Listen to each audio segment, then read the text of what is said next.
Runners Only with Dom Harvey. Runners Only with Dom Harvey and Dr. Paul Wood. G'day, mate.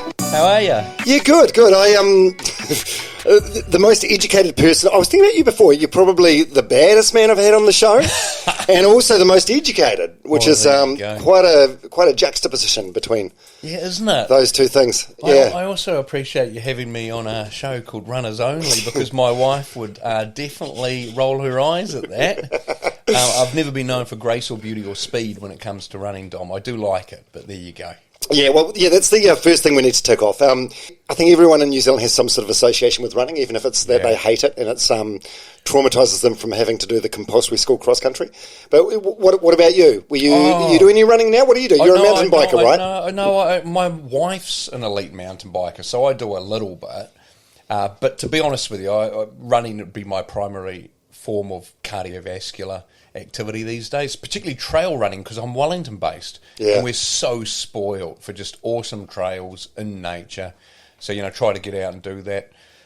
Just recovering from a severely sprained ankle from trail running because, as I mentioned, I'm not known for grace or beauty. But I like it. I don't enjoy it at the time, but I like doing hard things, Dom. Yeah. Where you get a sense of satisfaction. And, I think running is, there's lots of good lessons there in terms of life in general, right? Oh, completely. I say to people all the time, it's there's so many metaphors, like, just put one foot in front of the other. Things get tough, but if you just keep going one foot in front of each other, you will make it through and you will make it to the finish line, or you'll make it to the next point where things aren't so tough or you don't feel as bad. Yeah, exactly. It's cool. I heard this really cool rule of thirds the other day from an Olympic coach.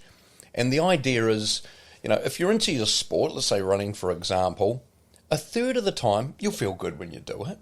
A third of the time you'll feel pretty average, and a third of the time you'll be miserable. And that's how it's supposed to be. It's not supposed to be good all the time. And that's life, Tom. Yeah. Oh, completely. Could not agree more. I feel like, happiness is a state that everyone thinks they should be in the entire time, right? Yeah, which is just a terrible message because it just sets you up for unmet expectations, and it sets you up for more misery and suffering than required. Yeah. I mean, look, running, let's use that metaphor. A real key, I think, success factor from running for me is the ability to more effectively make your way through misery and suffering, eh?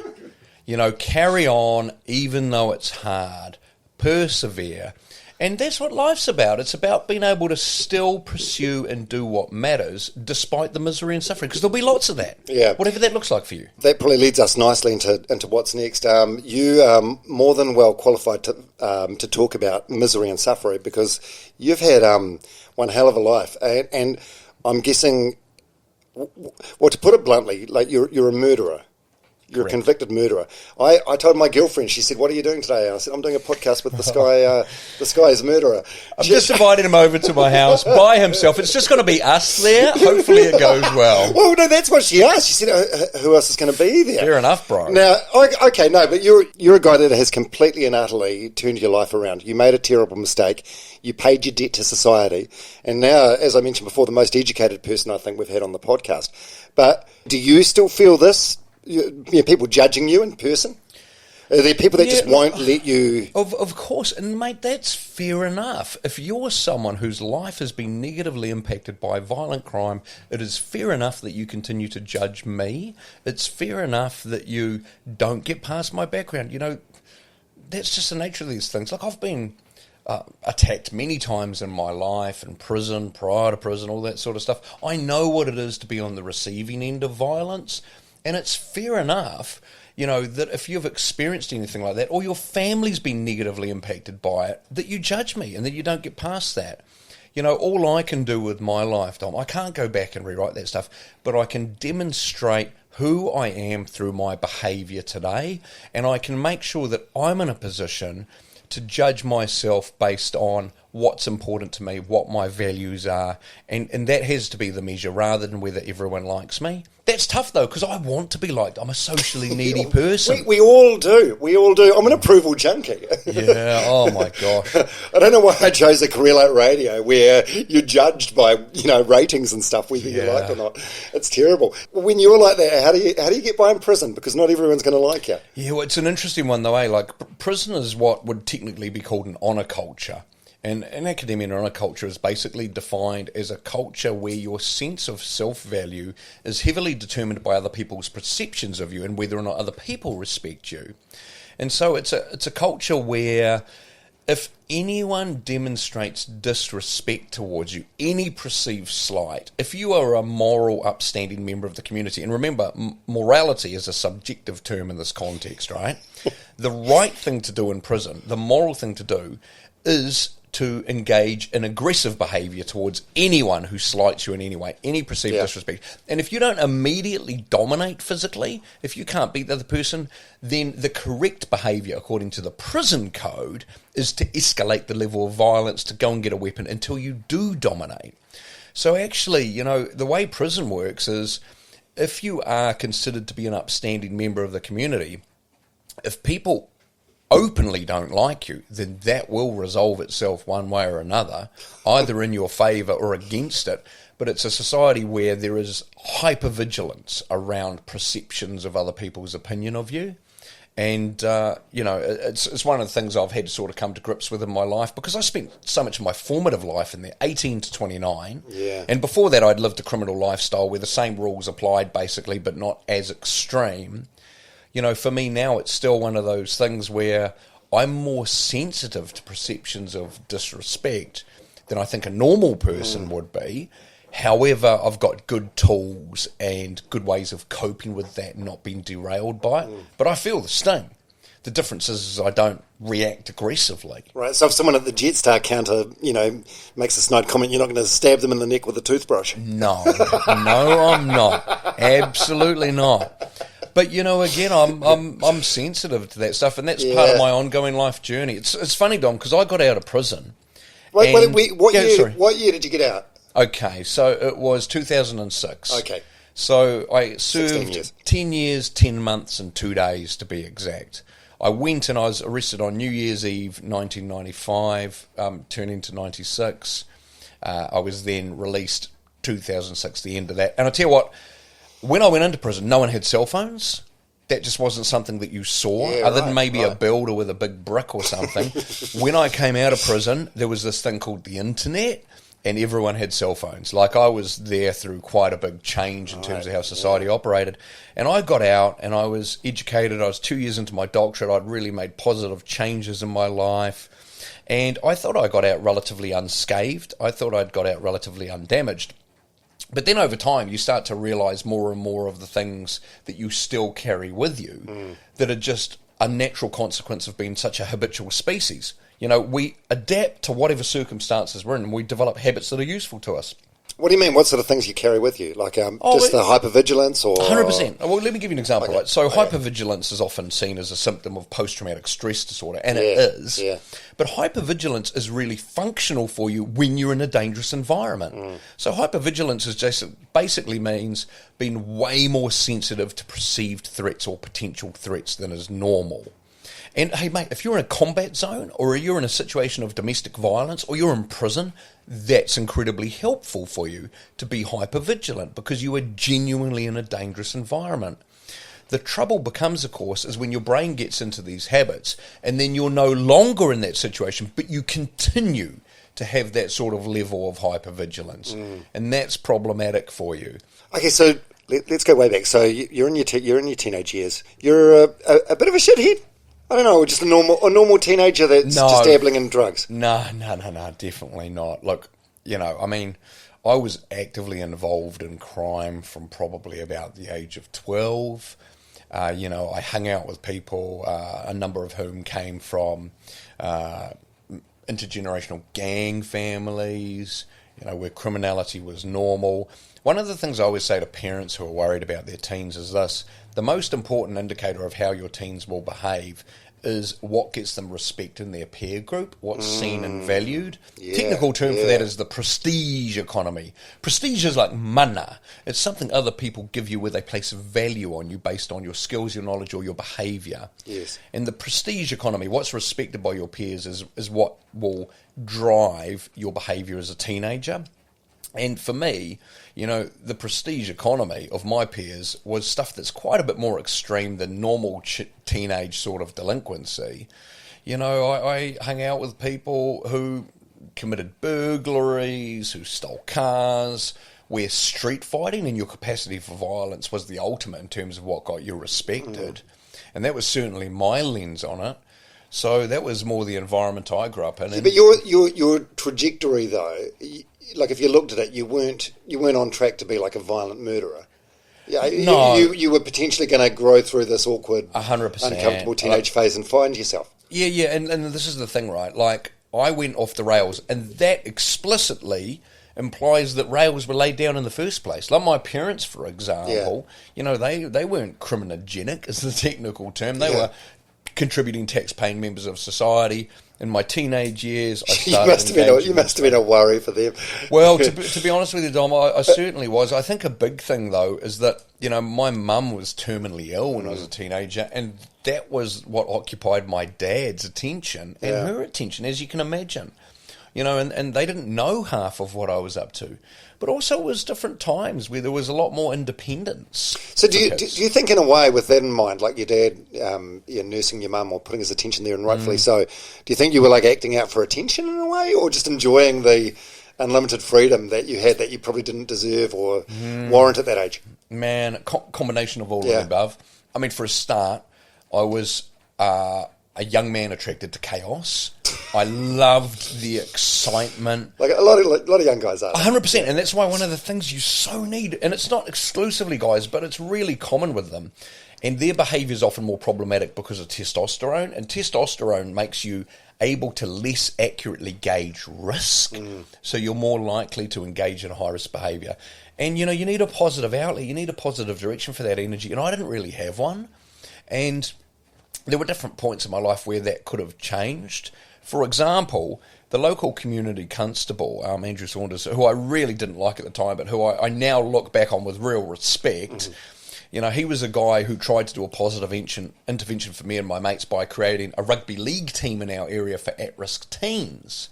So myself and my mates all got into this, and rugby league's a great game for getting out some physical energy and giving you... It's the closest thing you can get to like a legal street fight, isn't it? I'll tell you what, in prison there's something called crash. Crash is the prison version of rugby league, and it's generally played on concrete, and it is used as an ultimate opportunity for people to settle scores with each other, but also to demonstrate your willingness not to back down and to engage in...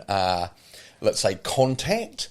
When I was in B block in Paremarema, which is the toughest block, I always made sure I never missed a game of crash when one was on, because I wanted people to know I wasn't scared. And I'll tell you what they used to do up there at that point is they used to play these games of crash in the gymnasium that each block would periodically have access to. And one of the guards used to record it. Then it used to get played over the prison system so all of the blocks could see it. So you want to talk about pressure to step up and not back down from a reputational perspective. It was the ultimate. And I tell you what, I remember going up there, and I'd been used to playing crash on the concrete and that when I was in the Wellington prison. But up here was the first time I saw people get tackled and drop weapons and just pick them up and carry on, and no one even batted an eyelid. So, you know, people would be carrying shanks and that while they're playing. Hey, it was intense, bro. What's a shank? Shank and a shiv are just homemade weapons in prison. So shiv is generally more like a homemade knife, whereas a shank is a broader sort of like set or collection of weapons that might include things that are more like ice picks, which used to be a big one up in Parry Max, because the bars had this grilling on them that you could work off over time that would give you a sharp metal rod that then people would sharpen on the concrete and turn into like an ice pick to stab people with. You're quite innovative, the older Oh, bro, 100%, man, 100%. When I, you know, one of the things I do when I go and talk to people in prison these days is I always try to encourage them to think of the generalisable skill set they already have that they can take and use in a more positive way that will stop them ending up back in prison and will actually result in greater financial remuneration and not having to look over their shoulders all the time. And, you know, there's a lot of creativity and innovation. There's also a lot of entrepreneurship within prison. Like, if I go back in there and I'm like, how many of you have dealt drugs before? The vast majority of people are putting up their hands. Right? You've got small business experience. You understand supply and demand. Yeah. You know, you need to take that skill set and apply it in other areas where you wouldn't be back here. But anyway, So, when I was a teenager, they set up this rugby league team. And to be honest with you, it's not that I'm like a talented person, but I'm a hard worker, Dom. And when I played rugby league, I would just make as many tackles as I could. And I would just tackle all day. I was put in second row in the forwards, and I'd just tackle. And to be honest with you, something like rugby league could have potentially been a vehicle for me. Yeah. Because I'm quite a physical person. I've got a good work ethic in that. And if we had just had someone who had said to me at that point, hey, this could be the thing for you, that could have been a change in my life. But instead, like one of the people involved in the team was one of the local drug dealers. Further reinforcement. It was like missed opportunities, Yeah. And I had other people in my life who, wanted the best, but just didn't necessarily have the skills to do an effective intervention. Sure. So the guy that you murdered, your drug dealer, like a bad dude. There'll be a lot of people listening that go, well, one less baddie on the street, and there's other people that go, no, a life is a life. 100%, bro. But I was a bad dude as well. Yeah. Had I been the person who had died that day, I would have never had the chance and opportunity that I've had to realise I was on the wrong path and to change my life. And I'll tell you this right now, that bad dude still had family. He still had people who loved him. And the reality is that,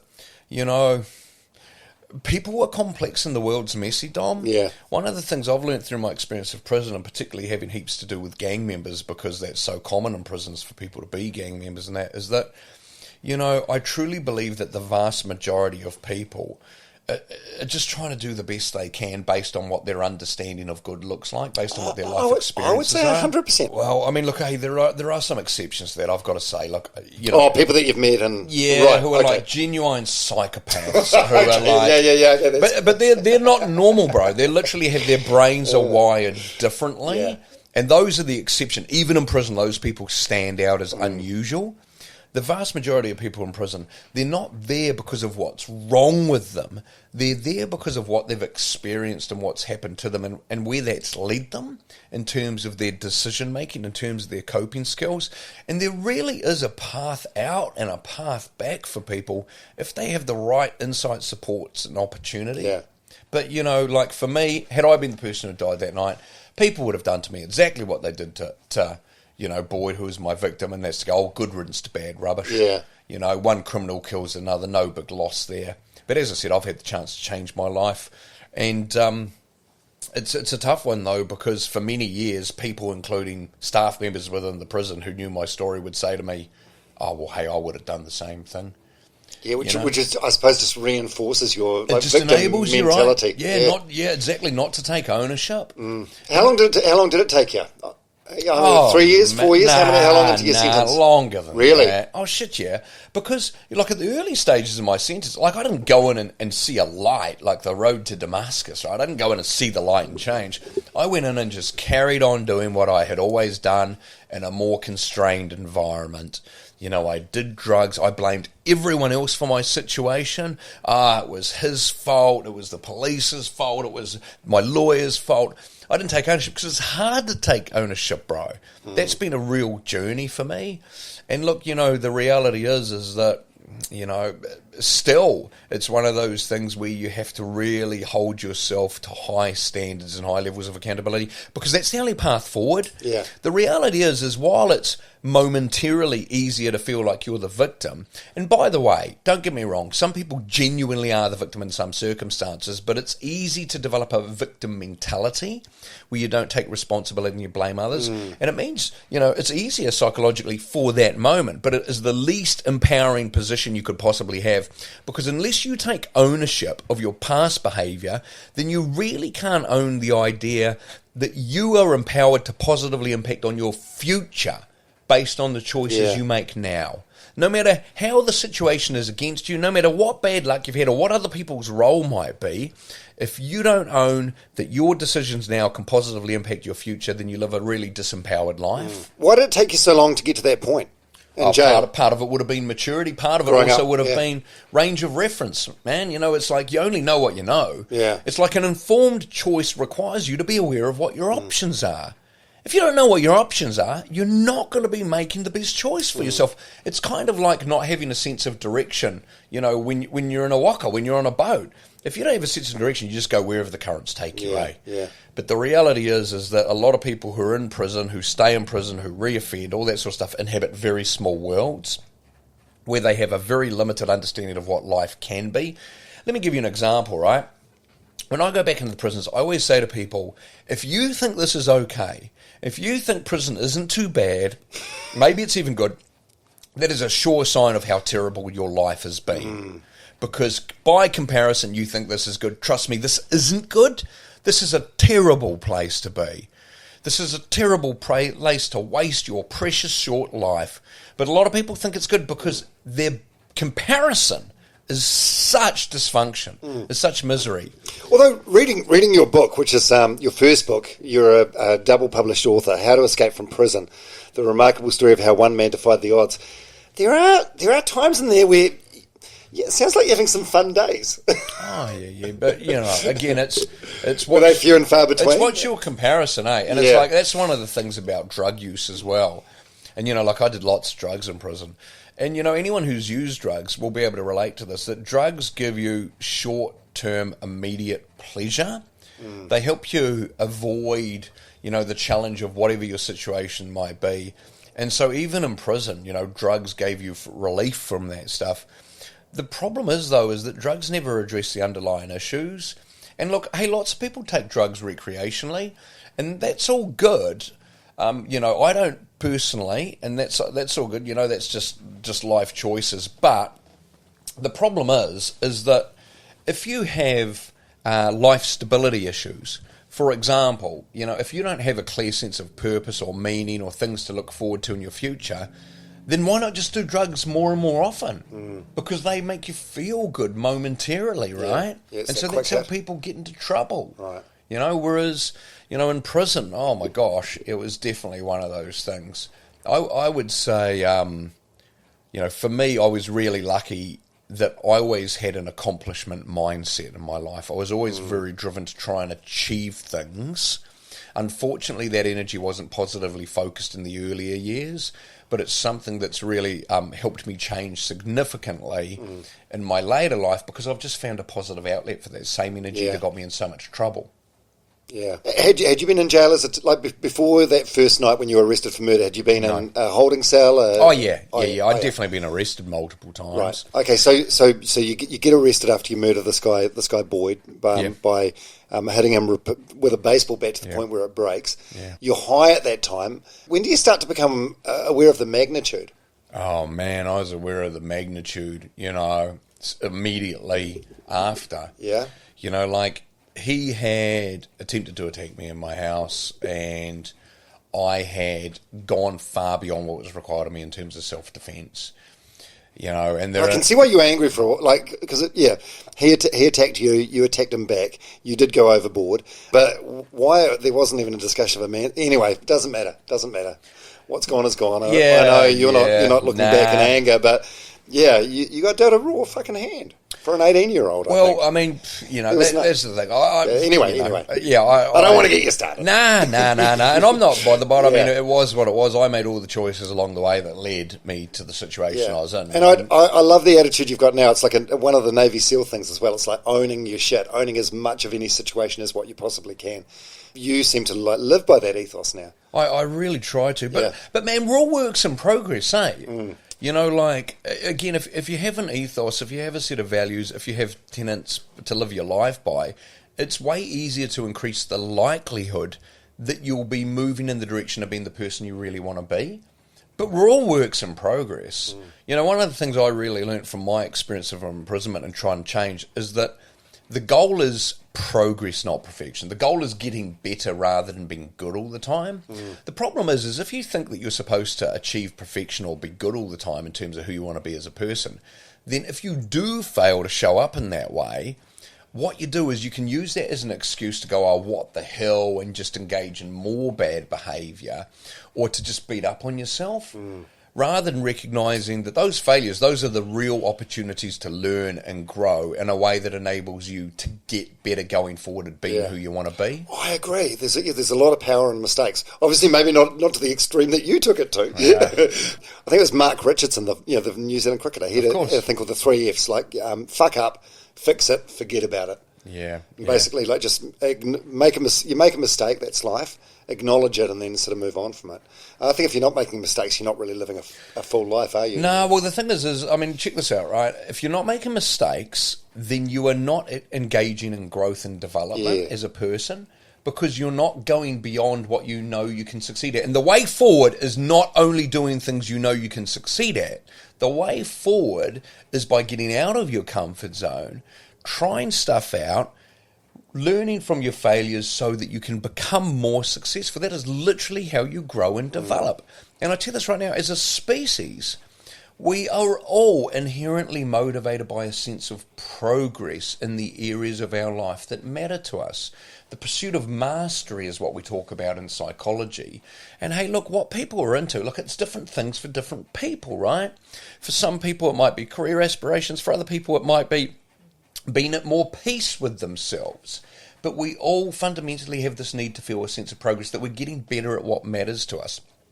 So if you live a safe life in terms of never failing, then you are not engaging in progress and growth, and you will have a life of less meaning and satisfaction than someone who actually fails, but fails and learns and recovers. I think the key for me is that, I try my best these days for my failures to not negatively impact on other people any more than they need to. Yeah, that's a good one. It's interesting. Like I was telling you how I caught up with, my friend Richie Hardcore today, and we were having a bit of a chat about stuff and that. And I was saying to him, I don't regret anything that I've been through in terms of it making me who I am today. The only thing I regret about it is the damage that was caused to other people for my learning to occur. But I've had some relatively hard times in my life, compared to what a lot of people have. But even then, I still consider myself blessed compared to what some people go through, people I know and have come across. So it's all relative, eh? So the incident happened on New Year's Eve, and your mum died 3 days before that. Yeah. So you had Christmas, your mum died, then this happens. So you weren't able to go to the funeral? No. And I'll tell you what, it was an interesting thing, because grief is such an interesting and individual process. Like there are the stages of grief that people talk about, and that's interesting, the rest of it. But grief is something where we all have our own journey in that respect. Yeah. And things can surprise you at different points, and you just got to sort of like accept whatever your journey is. But I never really had the opportunity to properly grieve. I suppose you were dealing with your own new surrounds, your own new reality. 100%, but also as well, it's interesting, like I remember early on in my sentence, maybe a year in, having this dream of like my mum coming to see me, like visiting me and telling me I was on the wrong path, and been really impacted by that. My mum was a really nice person, definitely the nicest person in my life growing up and that, it was not until I was about 9.5 years into my sentence that I was able to get permission to have an escorted leave to go and visit my mum's grave. Right. And then the journey of trying to grieve more effectively has been an ongoing one since then. And, I still definitely grieve for it. I think anyone who's lost a parent understands how hard it is. I wonder if that's part of your driving force now, like to make her proud with what you do. I'll tell you what, the thing that impacts me most, I reckon, is when I speak at conferences, and I do heaps of speaking about different, things, but always using sort of my own experiences and underpinning sort of like story to communicate important ideas. But when people come up to me and say to me, "Oh, your mum would be proud of you," oh my gosh, that's the thing that I think has the biggest impact on me emotionally. I wouldn't say it's something that's at the front of my mind as a conscious driver, but I definitely live my life where I think you know, as long as I'm doing stuff where she would be proud, then I'm probably on the right track. Yeah. And what about your dad? Is he still around? Oh, yeah, he's fantastic. He's, So he's 86, mate. He's 86, what? 86, still around, still active, still constantly doing manual labour around his property and that. Yeah, I mean, you read your book, he was there, constant visits, never gave up on 100%. you. Well, I mean, he was the person who paid for my study out of his pension, so I could study. I mean, at that point, you couldn't get student loans or anything in prison. I literally wouldn't have been able to study if it wasn't for him. And I only really get how hard it must have been for him. Now I'm a parent myself and I understand how much you love your kids and don't want them to suffer. I mean, in the early years, he'd often come and visit me and I'd be on non-contact visits. That means there's a big Perspex glass. Big Perspex glass because you're too high security for physical contact with civilians. And, you know, like I'd black eyes, stuff like that when I was in prison, and he'd come to those visits and then he'd obviously have to walk away from those knowing there was nothing he could do to change my circumstances and there was no end in sight to this, Dom. I mean, my God, it must have been hard for him. Yeah, that's one thing I wanted to ask you. So you get arrested on the New Year's Eve and then, you know, you're bewildered, you're dealing with the stuff, but then that settles down and you're on remand.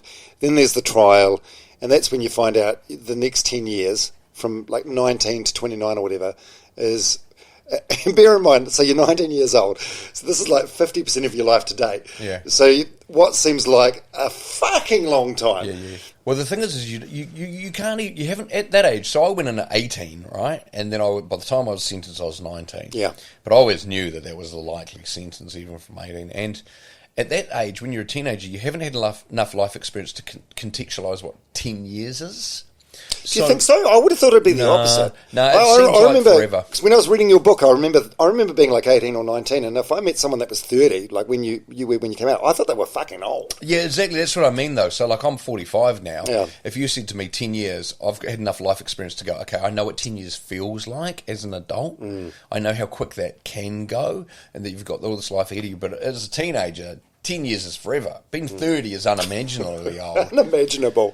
And so for me, you know, I was just like, there was literally a point after I'd been sentenced where I was just like, right, this is my new life. This is it. I've just got to forget about the outside world. I've just got to focus on this. And, you know, I think everyone goes through the consideration of whether or not to kill themselves when they're in those circumstances. I think that's a very normal thing to consider, and lots of people in prison do. Yeah. You know, it's a disproportionate problem within the prison environment, as you can well imagine. Oh, yeah, right? it's understandable. It's a very hard environment. What kept you going? Especially, I'm thinking after you get sentenced in those early days where you think, okay, the next 10 birthdays at least, next 10 Christmases. Yeah. 4,000 days, whatever. 120 months, that's 10 years, eh? You know, I suppose... Just never had it in you? Just never had that? Well, no, I think we all have it in us, to be honest, in some respect. But I think, you know, maybe I still had stuff to look forward to that kept me going, like even what? if it wasn't stuff like getting drugs. Getting drugs in. But also as well, in the early years, I had aspirations to escape, and that kept me going as well. You know, like if you look at the photo on the back of that book, How to Escape from Prison, right, that's a mugshot that was taken when I was 18, and that was the first photo they took of me in prison. These days it's all, you know, high-tech, digital photos of you. That was the first mugshot taken of me. And if you have a look at the back of it, have a look at how tall it says I am on that. 180 centimetres. Okay, so I'm about 186. Right. But Yeah, when that 180 photo was taken, I was thinking of escape, so I deliberately shrunk down the wall a little bit. So when they were looking for me and giving description of me, they'd be looking for someone shorter. So I was very much geared towards escape in those early years. And the prospect of escape gave me hope, to be honest, Dom. Okay. Because it gave me something to focus on and look forward to. And there were situations, like there was one situation where I very nearly escaped, and I'm very glad that I didn't, and that I chose not to follow through. But to be honest with you, by the time escape came easy, I was far enough into my sentence where I'd started to have other interests, like education and other things that stopped me from doing it. And I'd reached a level of maturity as well where, you know, I had more perspective and more long-term thinking. You asked why it took me so long as well to sort of change once I was in prison. Part of it was just my age. You know, like the part Still of your brain, up. the part of your brain responsible for evaluating consequences, you know, long-term decision making, impulse control, and all of that is your prefrontal cortex. And for males, that doesn't finish developing until your mid-20s. So I literally didn't have the neurological capacity for that kind of stuff until I was a bit older. And also as well, I was just living my life according to what my previous experience had been. And when I did start to educate myself, man, it wasn't with any great aspirations or for any noble reason. I started studying psychology because I thought that'd be really useful for being more effective as a criminal, and also as well, and this is just me being honest with you, right? Yeah. But also as well, for avoiding the attacks of other people in prison, that being better at mind reading. So when I was in Parry, in maximum security when I was 20, I thought, okay, well, when I get out of prison, when that eventually happens, I'll import drugs. That'll be what I do because, that's a viable career choice for me. I can't do anything that's not criminal because my imprisonment, my criminal record will count against me forever. So I'll do this. This is what I'll do. I think one of the most important things that education did for me is it made me aware of the other options available to me. The original word for educate means to lead out of the darkness of your own ignorance. That's what it did for me. And to be honest with you, one of the most important things I do for other people in prison today is I provide a reference point for them where they can look at me and go, there's someone who's a convicted murderer. I hate even saying that, Dom. I hated hearing it. It's just the nature. It's a heavy thing, eh? But that's the reality of my past. And they can point to me and go, even though people know that about him, he is an accepted member within society. Not everyone may like me, Dom, but I live a good, functional life where I am a contributing member of society, and that is important for giving other people hope that it's worth trying to change. Absolutely. And as you know now, that the money you can make on the corporate circuit, better than being a drug dealer. 100%, And I mean, the thing is as well, and there's no risk of imprisonment associated with that either. Because if you look at what people actually make in terms of the length of time they spend in prison for involvement with drugs, it just doesn't work out. When I go to prison, I always say to people, hey, look, if you've had this experience of small business, there's stuff you can do where you'll make more money than this. Legally. And you don't have to deal with it. Yeah. I mean, I'll tell you what, when it's talking about speaking, right? So I do a lot of speaking. One of my favourite contrasts I've had, Dom, is I did this corporate speaking engagement at the Royal Yacht Club down the road from here. And it was for a real estate company, a very high end, and the amount of Rolexes in that room, mate, unbelievable. Every type you can think of, right? The next day, I'm going into the prison environment to talk to people in there about one of the programs I'm involved in and to, encourage people to sign up and go along. And I end up going into a high security non-compliant block. So this is basically the prison within the prison where people end up here where they get kicked out of other parts of the prison. The worst of the worst. Worst of the worst, non-compliance, right? And I go in there and the staff member who's in charge of it goes, look, we can't have people unlocked while you're in here because it's too big a risk of security breaches in terms of inter-gang rivalry, but also hostage situations. We never have more than 4 people unlocked at a time, and we can't have them unlocked when you're around. So, look, I'm not really sure we can do this. But after a bit of negotiation and a bit of chat, what they decided is they agreed that, okay, well, what they would do is they'd have everyone locked up, but they would open their meal slots in their cells. And your meal slot's about halfway down the door. And that way, people can put their ears to the meal slot and listen to you while you stand in the middle of this block and just yell if you want to do that. Really had to read a room and gauge how you're doing as a public speaker. Hey. And then, the staff member's like, hey, look, I don't know how this is going to go. I think, to be honest, people will shout you down and that it's a non-compliant block. It's, And I said, okay, well, look, I'm fine with this. I really want to give it a go. But also as well, man, I've been in maximum security prison. And when you're in maximum security prison, you are always treated as a risk to be mitigated. And you've earned that, right? Through your previous bad behaviour. But I also know from personal experience how powerful it is to have someone treat you as a normal human being and to give you expectations to live up to. That was some of the most seminal moments for me in my prison experiences, having people treat me with respect and with expectations that I was a normal person. And so what I did is I said, look, okay, we'll do this. But before I speak, is it okay if I go around all the cells and say hello to everyone? Because what I want to do, Dom, is I want to make sure that people know that I'm treating them as a human being, that I respect them, and that I accept them and I want to connect with them on an individual level before I speak to them as a group by yelling while they're at their meal slots. Yeah, but surely immediately there's a certain level of respect knowing what you've been through and that you've come out the other way. Yeah, that's true, but also not everyone's going to know who I am or anything about me there. You know, again, people inhabit these small worlds. And so this is standard operating procedure, right? You never put your hand inside a meal slot. Right. Because then you're at the mercy of the prisoner who can just grab your arm, break your arm very easily. Mm-hmm. But what I think to myself is, I'm going to give everyone expectations to live up to here. So what I do is I walk up to the first... It's a lot of trust. Well, I'll tell you what it is, man. I know I'm engaging in risk, but I also know that this might be one of the most powerful experiences that someone in this situation has in terms of people treating them as a human being and giving them expectations to live up to.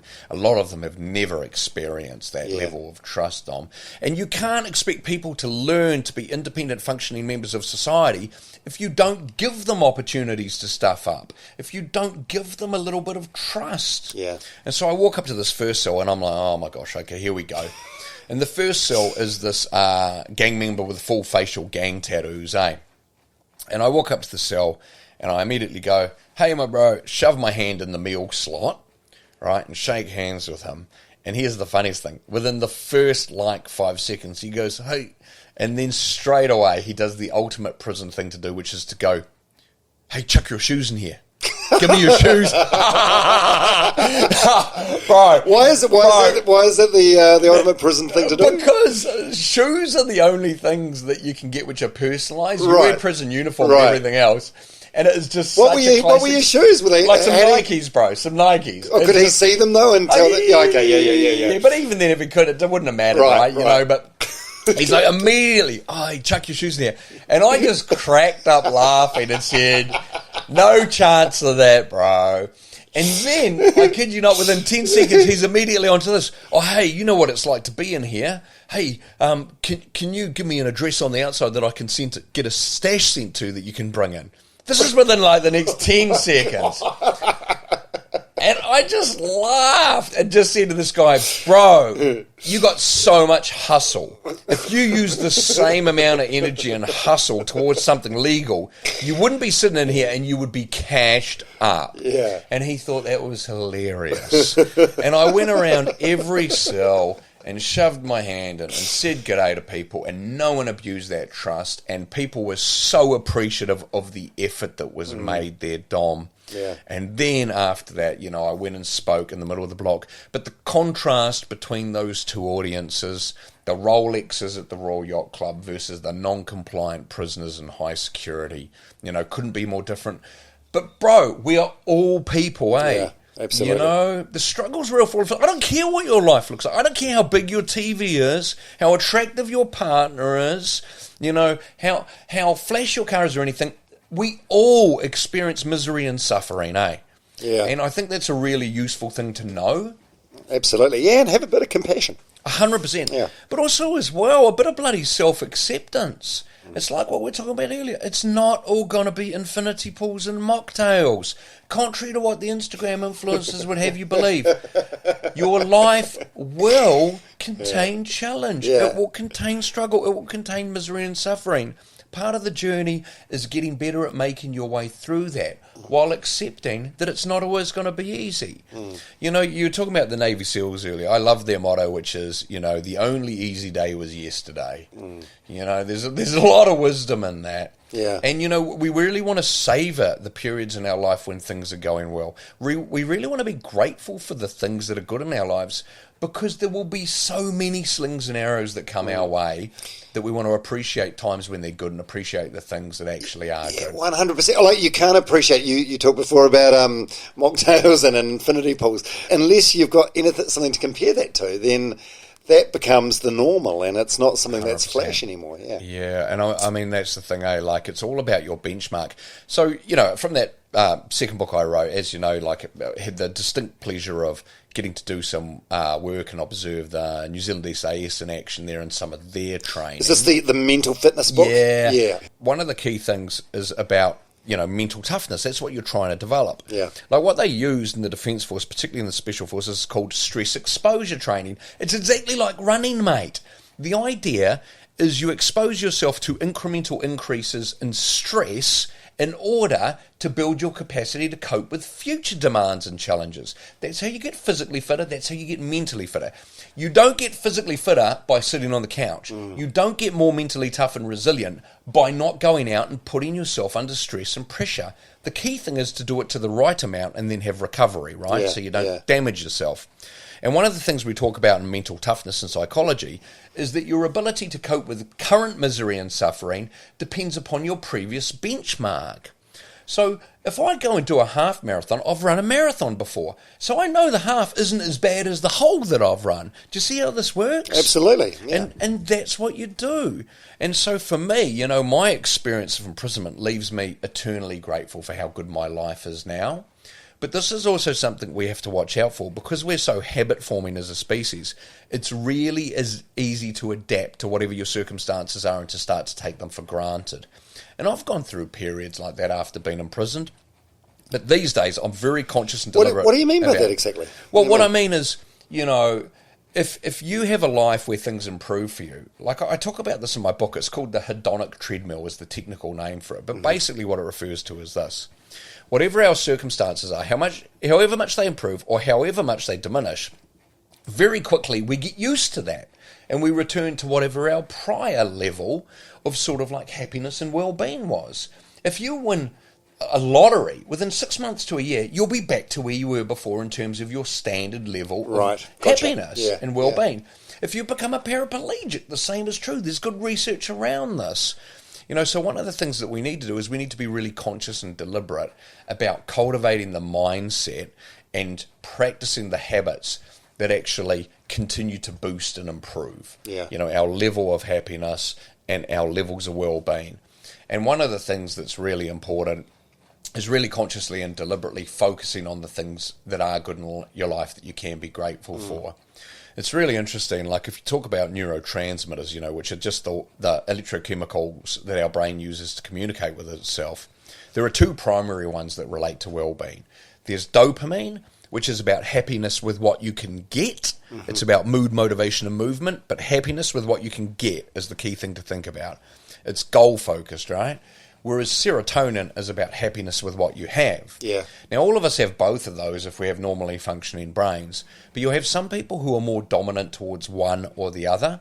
Serotonin dominant people are those sort of more chill, relaxed people who are just really good at appreciating things how they are, but perhaps lack a little drive and ambition, right? Whereas dopamine dominant people are more those what's next, what's the goal, push myself kind of people. And they get heaps done, but the risk for them is that they rush through their life pursuing the next goal, never appreciate the journey, and then they're dead. And they're really intense for other people to be around because it's kind of like, great, it's the weekend, time to relax, what's my task list for the weekend, Whereas one of the things we know from the research is if you want to boost your general levels of serotonin, your general levels of happiness with your life, and how things are at the moment and appreciate the journey along the way, the most evidence-based approach to do that is to cultivate a deliberate sense of gratitude. And that's where you focus on, hey, what are the things I'm grateful for? Now, check this out. The research out of Harvard suggests if you practice a gratitude diary, otherwise known as the 3 good things, this is where you go once every 24 hours, you go, what are 3 small and different things I'm grateful for the last 24 hours? Within 21 days, you will notice a significant increase in your general sense of happiness and well-being. But guess what? This is even more useful for dopamine-dominant people who are more likely to be focused on the next thing because it boosts that well-being to compensate for the drive towards achievement that they otherwise have. Yeah. They don't lose that, but it builds that general well-being in the meantime, happiness for what you have. But check this out as well. Most people who try this stuff out quit way before the 21 days. And the reason they do is they go, well, what are three things I'm grateful for? Well, I'm grateful for that coffee I got before coming in. I'm grateful for your dog and its awesome name. I'm grateful for this conversation. And then they go, well, I don't feel massively uplifted when I do this, so I'll stop doing it. But what they fail to realise is it's like jogging, Dom. what you do today isn't about immediate returns. It's about investing in your future compounding state, effect, mate. compounding Exactly. Effect. It also forces you to think about those things that otherwise you may not. There's a saying I really like. It's that comparison is the theft of joy, and I believe it. But that's only if you. And this is, I never really thought of this until I read your book, but you talk about comparing down, which is something you got from the Viktor Frankl book, Man's Search for Meaning, which is a fabulous book. And it is. It's like, and I suppose like comparing down is much like gratitude. It's just 100% thinking about how worse things could be. Yeah, exactly. And it's not for everyone, the comparing down. If you're really already prone to anxiety and depression, if you start comparing down and going, oh, how much worse could things be, then you might start obsessing about that and worrying about it. Yeah, that's true. But it's really good for me because then I'm always like, well, things can be worse. But but how do you compare down when you've just been sentenced to life? Mate, there's so many more worse things than that. Let me give you an example, right? I do workshops around this stuff, and I remember a woman, after we'd been talking about this, coming to me during the morning tea break and telling me she'd just been diagnosed as being terminally ill. But she really agreed with this because she's got 6 months to a year to live at this point, and she's really grateful that she knows, so she has the opportunity to prioritise spending time with people who matter to her. Yeah. If that can be the attitude you have when you are terminally ill, then man, I got no complaints about spending some time in prison. You know, I mean, there is always people who are worse off than you. There is always a situation that could be worse than the current one you're in. And I just want to just close the loop on that 3 good things thing as well. And, you know, again, the idea is not that after 21 days you start to feel massively uplifted when you recount these things, but just you shift your brain's radar so you start to notice more of those things as they happen in the day. Whereas previously you wouldn't have paid attention to them. And when you notice them, boom, that's when the serotonin goes off in your brain. You know, you're retraining your brain to notice the good stuff because we've evolved as a species to pay a lot more attention to the stuff we are worried about, which makes us feel unpleasant emotions because that helped keep our ancestors alive. It was really useful from an evolutionary perspective, but it just reduces our levels of well-being and our ability to flourish in modern life. So we need to do things to counter it. Is this all stuff that you learned through your various degrees and your study? Yeah, it is. It is. So here you go. So you're sentenced in Rimutaka Lower Hutt. You do time in Wellington. Then you get the bus up to Pirima maximum security. You do some time there. Then you go back to Wellington. Then you go into a thing called a unit. What's a unit? Describe a unit. Yeah, well, I mean, like there are different minimum ways of security being structured. Yeah, it's medium to minimum. Right, and that's where you start your studying journey. Yeah, and I wanted to start it when I was in maximum security prison, but I couldn't get permission to do so. Right. And then I was transferred out. It was probably not in hindsight, it probably wasn't the right environment? Well, it depends. I know people who have done really well who've started studying maximum security prison. Yeah. Wherever you're motivated to do it, it's the right environment, Dom. It really is. And I mean, to be honest, I think a positive focus for your energy is crucial in prison, and perhaps more so in maximum security prison than anywhere else. But anyway, so, you know, prisons are structured in different ways. The 3 basic types of structure you have is you have units, you have pods, and you have blocks. Those would be the most common. Oh, and wings as well. There you go. And it just depends on the physical structure of the prison. Like a block is a more historic sort of way of describing places like Parry, which are based off a supermax design out of the US, where you've got like a single rectangular building, like a block, like an office block, or like an apartment block. It is literally designed in that way. Like in Parry, in maximum security, there are multiple blocks: A block, B block, C block, and D block. I was in B block, so in the middle of A and C block, and you never ever saw anything like grass or anything else like that. I remember when I used to go in the yard sometime, you know, if there was like a weed growing up through the concrete, I'd be like, oh, wow, look at that. Nature, yeah, because either side of you just see the other blocks, and then being in the yard's like a giant empty Olympic-sized swimming pool, whereas pods is a more recent design for higher security, and they're more like, sort of like, you know, just an offshoot, like a sort of like an I don't want to say an octagon, but kind of like you have these long pathways that lead to these individual, more sort of circular kind of like blocks that they now just refer to as pods more commonly. And then wings as well, you know, that can be different parts of higher security, but it's often associated with lower security as well in older prisons, and these days as well, units. And then you've got self-care as well. So units is where you go to when you are in lower security, and there's more freedom, there's less security, You know, you won't have bars on the fronts of the windows as a general rule, that sort of stuff. And then self-care is where you're like in your own little sort of like flat-end situation within the perimeter of the fence still, but you're responsible for your own cooking and other stuff like that. Whereas in normal prison, you aren't. Yeah, right. Yeah, because the unit thing, you just in your book you describe like growing plants in your cell, and but you still got your nose broken and you got in some hella fights there. Yeah, but those days are gone, mate. You know, like these days, I can't imagine there's anywhere where you're allowed to grow your own plants or that sort of stuff. Right. Because over the years, and also it sounded like weed was real easy to get in and get hold of when you were in there. I feel like it's probably tougher. It always will be in the prison. Oh, do you think so? 100%. I'll tell you why that is. And one is that prisons are always comprised of different levels of security, and people are very motivated to access drugs for their own use, but also, you know, if you're a drug dealer, in order to, you know, make money. Yeah.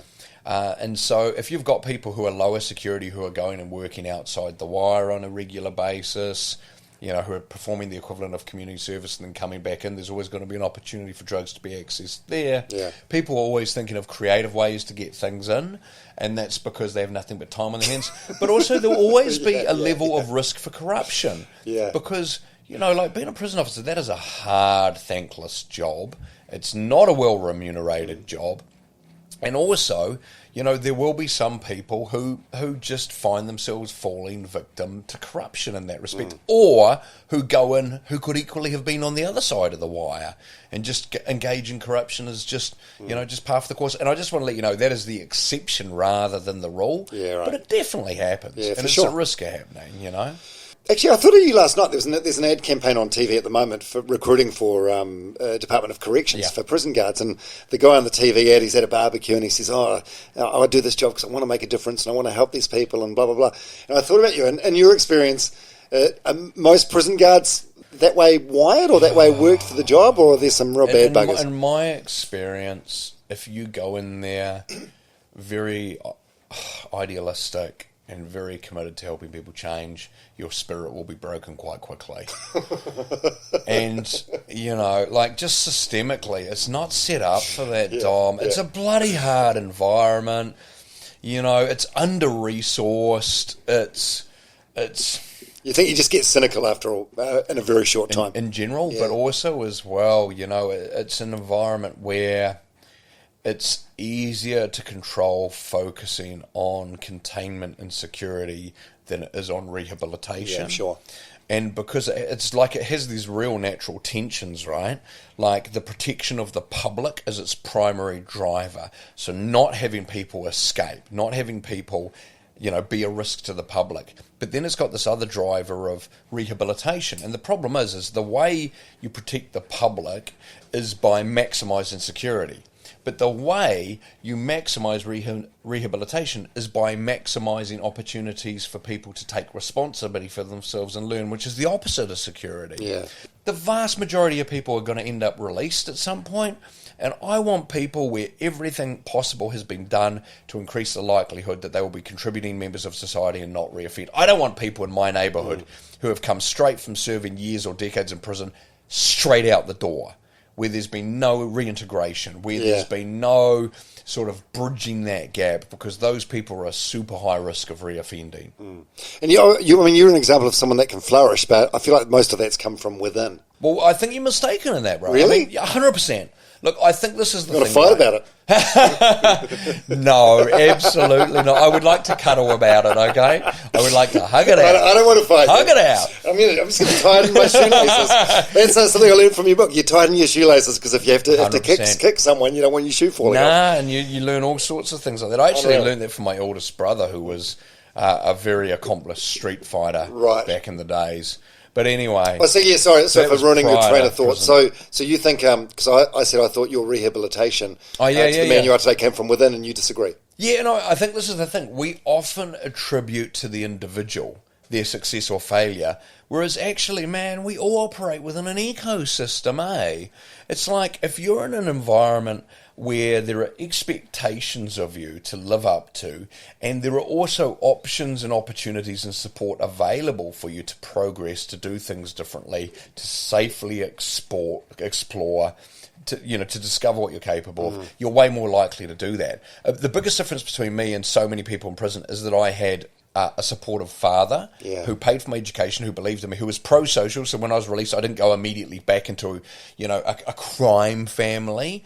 And also as well, I had an opportunity for employment on release. Within a year of being released, 80% of New Zealand prisoners are still unemployed.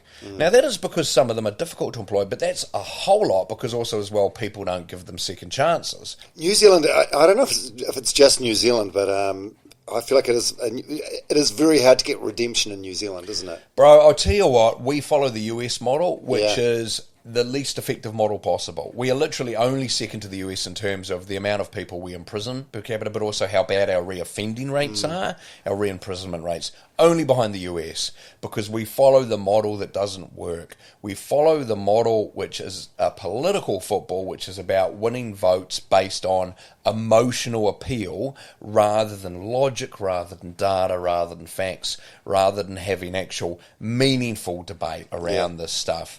Whereas, there are other models that work, but we just haven't bought in them. And I'll tell you this right now, I know that is something where we are different than many parts of the world because I've travelled internationally a lot. And, New Zealand is one of the few countries that won't let people come into it if they have been imprisoned for more than 12 months or been arrested or charged with something where they could be in prison for more than 12 months. I remember when I first went to Europe, I was on parole at the time, and you needed to have permission to leave the country from the parole office as well before you could. And so they required evidence that you'd be allowed to visit the countries you were planning on going to. And I remember contacting the embassies from the Greek embassy, the Italian embassy, the French embassy, all to find out from them, hey, would I still be able to visit without a visa, even though I've had a serious, conviction as a teenager and a long period of imprisonment? And I tell you what, all of those countries have the attitude that if you have done the crime and done the time and your country is okay with you leaving, we don't have an issue with you unless you've already been kicked out of our country. The places that carry on this lifetime of punishment, this lifetime of never being able to get past what you've done, that's the US, that's Australia, that's Canada, and Brazil. Other places, I've visited Asia, I've visited all these other places, they don't even ask you about that stuff. Because if you've served your sentence, then as far as they're concerned, you're starting again. You've got a second chance. We have this very puritanical approach to this. And again, look, hey, you can make the business case. I understand why. And I've got to say, I've visited Australia multiple times and they're really good about letting me in, but I have to jump through hoops in order to do so. And that's fine. I accept that. But most countries in the world have the attitude that once you've served your sentence, you are now given a clean slate and an opportunity to redeem yourself. That doesn't mean they let you go and work in high-risk roles with vulnerable people without it being a consideration, but they do maximise your opportunity to be a normal contributing civilian. Yeah, how good is that? Well, it's fantastic. Yeah. Something I've learned from this podcast this year is everyone's carrying around a bag of shit, and it's just the size of the bag of shit that varies from person to person. And everyone struggles with, I don't know, I suppose guilt, shame, regret. But your baggage is probably heavier than most. So you do your time, you pay your time to the government. But then how do you get over that stuff? Or are you over that stuff? Mate, I tell you, it's not about getting over it. It's about using those emotions as the fuel in your tank to go forward and make a contribution. Let's just talk about the difference between shame and guilt briefly. I feel guilt about what I've done in the past that's hurt other people. I don't feel shame about it. Because shame is something you feel when you think there's something fundamentally wrong with you. Yeah. Shame is what you feel when you think, this happened because I'm a bad, irredeemable person. That's when you feel shame. Guilt, on the other hand, is when you go, I behaved in a way that I regret. And that guilt is my motivation to do different going forward. Sure. That guilt is the fuel in my tank. And the more consistently I live my life in a way which is in line with who I want to be and how I can make a contribution, the lesser the impact of that guilt. I still feel it. Like when I think about, my victim's family, I definitely still feel guilt. Do you? How often do you think about it now? Does it get less and less? Does it get easier for you? Look, it definitely gets less and less, but also as well it becomes something you can face more effectively. Like I really didn't want to give my victim's family any thought for many, many years because it was too hard. These days I'm equipped to be able to think about them and about the pain I have caused them and the hole in their life as a result of my actions. Yeah. You know, I'm equipped to deal with that. And again, it's just a reminder to me that I need to be really focused going forward on bringing my A game, on trying to get better at being the person I want to be, but also at using my mistakes in the past in order to positively influence other people who want to find a way forward for themselves and who need a bit of motivation to know there is always a path back. You can, no matter what you've done, you can always find a way forward to a better life, and there's always the option of being re-accepted by society. The comparing down thing that we were talking about before, you're probably a good example. Like if you're talking to a room of real estate agents with Rolexes, the guilt or shame they're carrying is probably infidelity, or I don't know. Whatever it is, yeah. It's not as heavy as your burden. Yeah, and my burden's nothing compared to what's to a lot of others, yeah, for sure. You know, I look back on my life and think I have been blessed in terms of how easy my life has been compared to a lot of people I have come across. And, you know, again, it's like, you know, a lot of people who have had extremely traumatic experiences, unfortunately, you know, they don't have the reference point, they don't have the insight, they don't have the skills, they don't have the support in order to not repeat some of that stuff themselves. Yeah. But, you know, that's something we've got to look to do as a society, is get better at providing people with, you know, some of those indicators of what the path forward could look like for them and some of the support and opportunity that helps them take that rather than, you know, repeating the cycle, rather than just inhabiting that same space that maybe they've experienced. Yeah. Man, God, I could talk to you for days.